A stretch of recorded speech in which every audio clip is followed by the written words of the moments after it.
Chapter 41. The Brooklyn Museum is closed to the general public on Tuesdays, but art classes and researchers are admitted. The museum is an excellent facility for serious scholarship. The staff members are knowledgeable and accommodating. Often, they allow researchers to come by appointment on Tuesdays to see items not on public display. Francis 𝘈𝘲𝘰𝘠 came out of the IRT subway station shortly after 2:00 p.m. on Tuesday, carrying his scholarly materials. He had a notebook, a Tate Gallery catalog, and a biography of William Blake under his arm.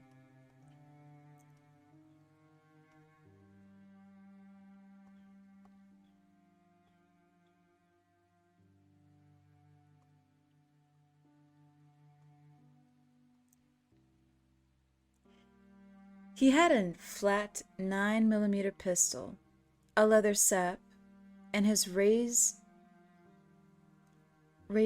edge filleting knife under his shirt. An elastic bandage held the weapons against his flat belly. His sport coat would button over them. A cloth soaked in chloroform and sealed in a plastic bag was in his coat pocket. In his hand, he carried a new guitar case. 3 pay telephones stand near the subway exit in the center of Eastern Parkway. One of the telephones has been ripped out. One of them work. 𝘈𝘲𝘰𝘠 fed it quarters until Reba said, "Hello?" He could hear dark room noises over her voice. "Hello, Reba," he said. "Hey, Dee. How are you feeling?" Traffic passing on both sides made it hard for him to hear. "Okay." "It sounds like you're at a payphone. I thought you were homesick." "I want to talk to you later." "Okay. Call me later, all right?" "I need to see you."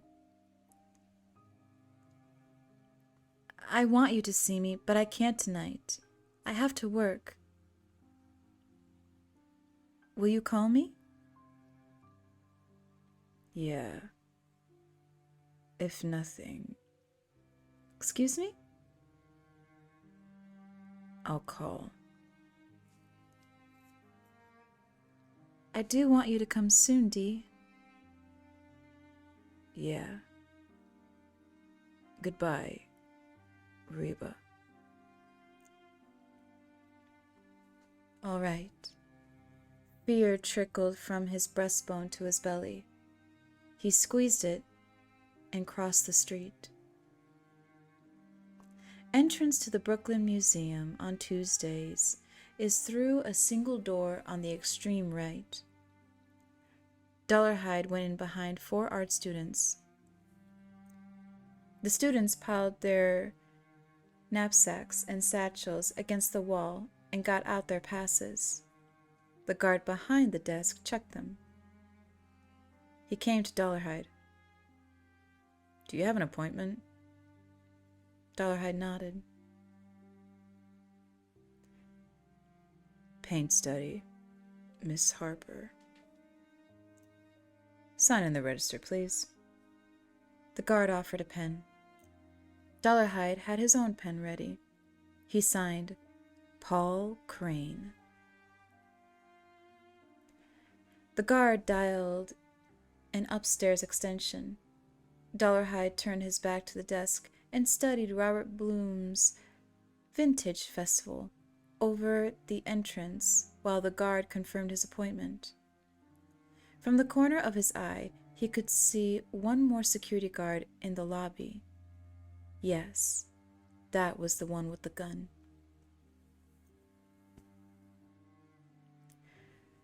Back of the lobby, by the shop, there's a bench next to the main elevators. The desk officer said, "Wait there. Miss Harper's coming down for you." He handed 𝘈𝘲𝘰𝘠 a pink-on-white plastic badge.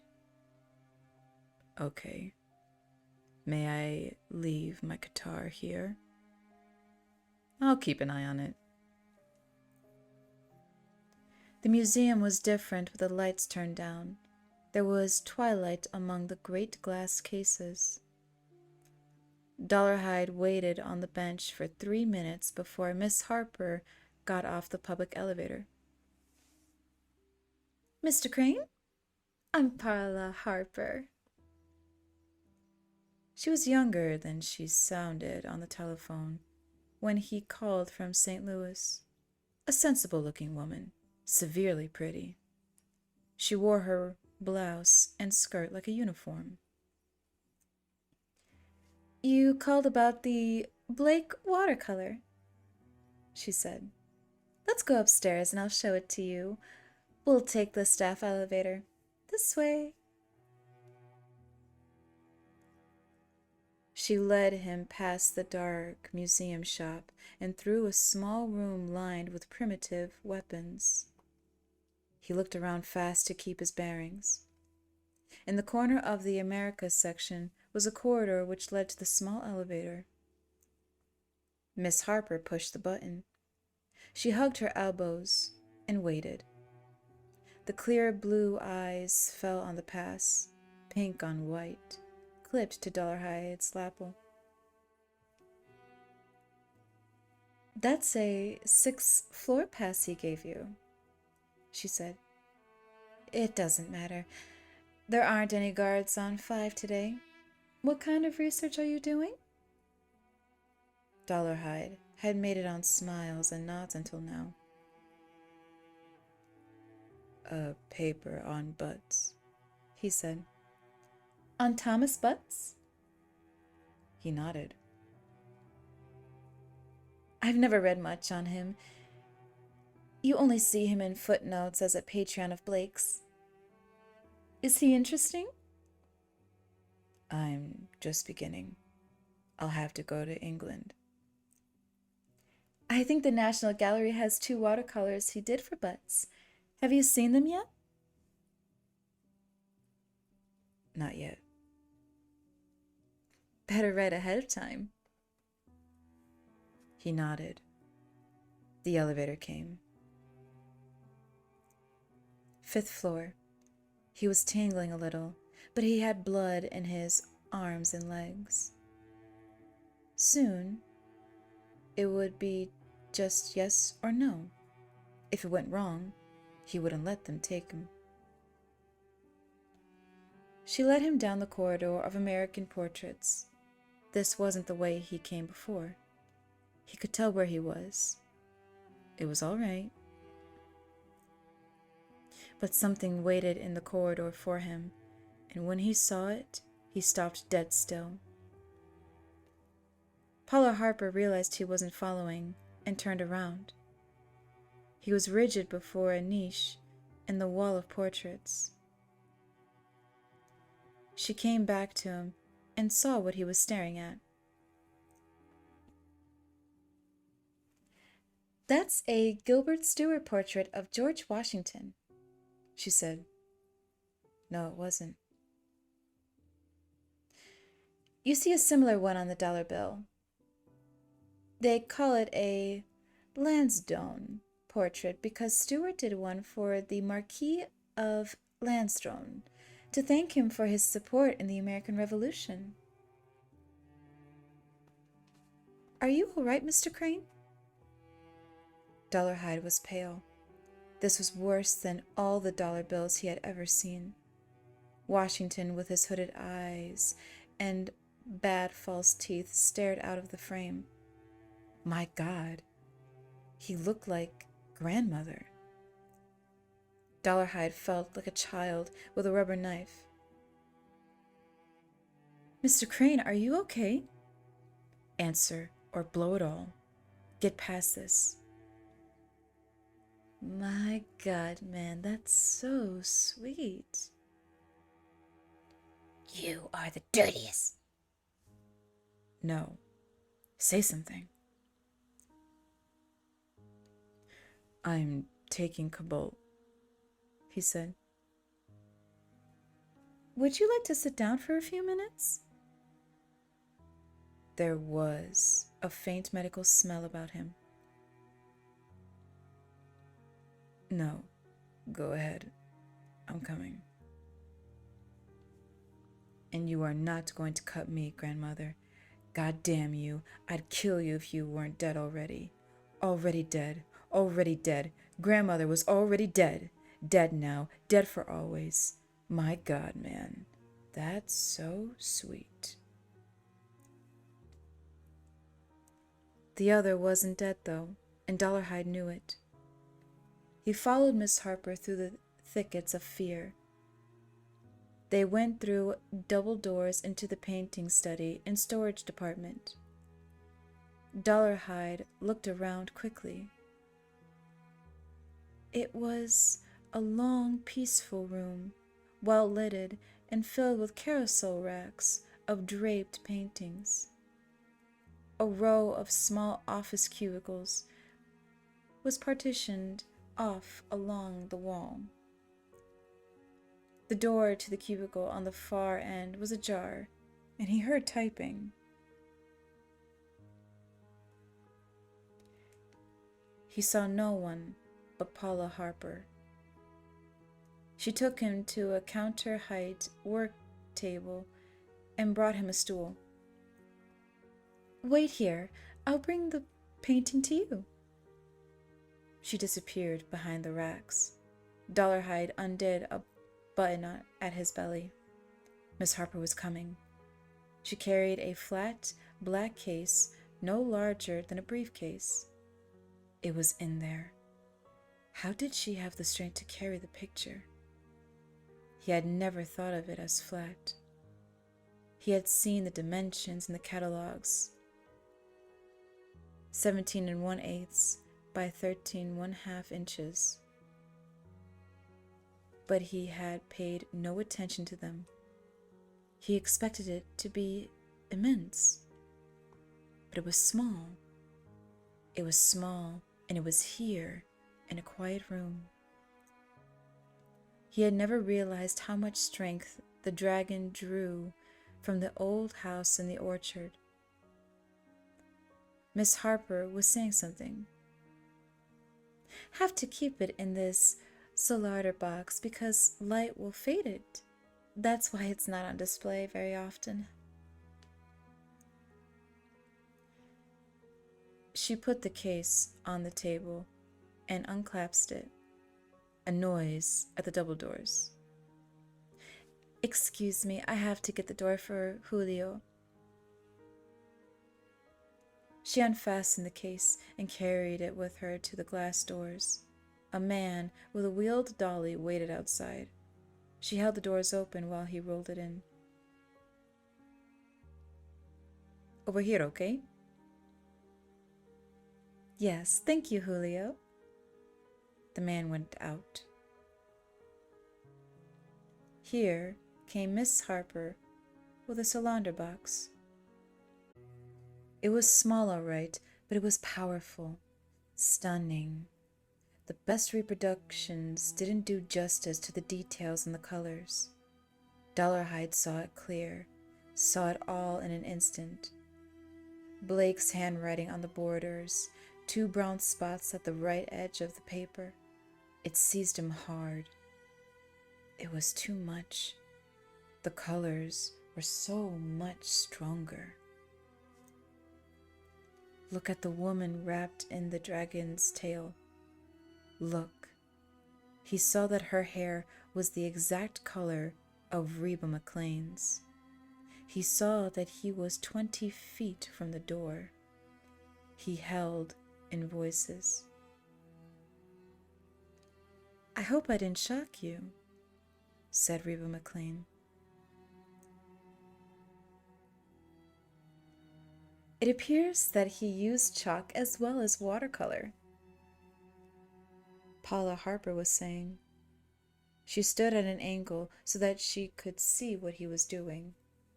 Her eyes never left the painting. 𝘠𝘕𝘰𝘮 put his hand inside his shirt. Somewhere, a telephone was ringing. The typing stopped. A woman stuck her head out of the far cubicle. "Paula, telephone for you. It's your mother." Miss Harper did not turn her head. Her eyes never left 𝘠𝘕𝘰 or the painting. "Would you take a message?" she said. "Tell her I'll call her back." The woman disappeared into the office. In a moment, the typing started again. 𝘠𝘕𝘰 couldn't hold it any more. Play for it all right. But the dragon moved first. I have never seen. "What?" Miss Harper's eyes were wide. "A rat that big," 𝘠𝘕𝘰 said, pointing. "Climbing that frame." Miss Harper was turning. "Where?" The blackjack slid out of his shirt. With his wrist more than his arm, he tapped the back of her skull. She sagged as 𝘠𝘕𝘰 grabbed a handful of her blouse and clapped the chloroform over her face. She made a high sound once, not over loud, and went limp.